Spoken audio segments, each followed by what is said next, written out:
ഒരു വചനം പറഞ്ഞ് നിങ്ങളോടൊരു കാര്യം സംസാരിക്കാനാണ് ഞാൻ ഈ ഒരു വീഡിയോ എടുക്കുന്നത്. സുഭാഷിതം 6-ാം അധ്യായം 6 മുതലുള്ള വചനങ്ങളാണ്.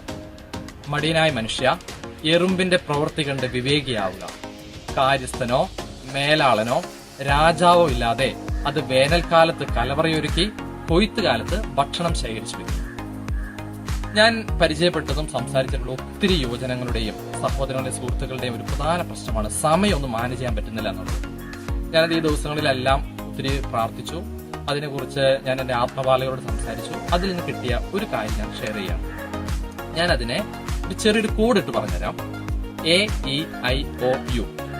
A for ask Jesus, E for eliminate our sins, I for inspiration of Holy Spirit, O for obey our parents, U for your experience.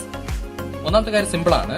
നമ്മൾ കർത്താവായ യേശുവിനോട് സംസാരിക്കുക, ചോദിക്കുക, എങ്ങനെയാണ് ഒരു ദിവസം പ്ലാൻ ചെയ്യേണ്ടത് കർത്താവോട് ചോദിക്കുക. രണ്ടാമത്തത്, നമ്മൾ നമ്മുടെ ആത്മാവിന്റെ സ്ഥിതി, നമ്മുടെ പാപങ്ങൾ നമ്മൾ ഇല്ലായ്മ ചെയ്യുക. വിശ്വകുംഭസാരത്തിലൂടെ, അനുതാപത്തിലൂടെ നമുക്കത് ചെയ്യാം. ഇൻസ്പിറേഷൻ ഓഫ് ഹോളി സ്പിരിറ്റ്, പരിശുദ്ധാത്മാവിന്റെ പ്രചോദനങ്ങൾ അനുസരിച്ച് ഓരോ കാര്യങ്ങൾ ചെയ്യുക. നമ്മൾ തോന്നുന്നത് ചെയ്യരുത്. പരിശുദ്ധാത്മാവ് സംസാരിക്കുന്ന കാര്യങ്ങൾ മാത്രം ചെയ്യാനായിട്ട് പ്രാധാന്യം കൊടുക്കുക.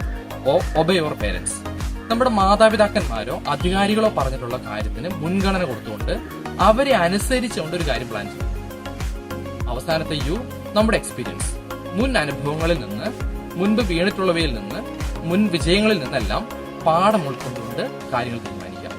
ഈ ഒരു 5 രീതിയിൽ നമ്മൾ നമ്മുടെ കാര്യങ്ങൾ പ്ലാൻ ചെയ്താൽ സമയം നമുക്ക് വേണ്ട രീതിയിൽ പ്രയോജനപ്പെടുത്താൻ പറ്റും. പ്രഭാഷണം 51:30 മറ്റൊരു വചനം ഇങ്ങനെയാണ്: നിശ്ചിത സമയത്തിന് മുൻപ് ജോലി പൂർത്തിയാക്കുവിൻ, യഥാകാലം ദൈവം നിങ്ങൾക്ക് പ്രതിഫലം നൽകും. ഓക്കെ, AEIOU നിങ്ങളെ സഹായിക്കും.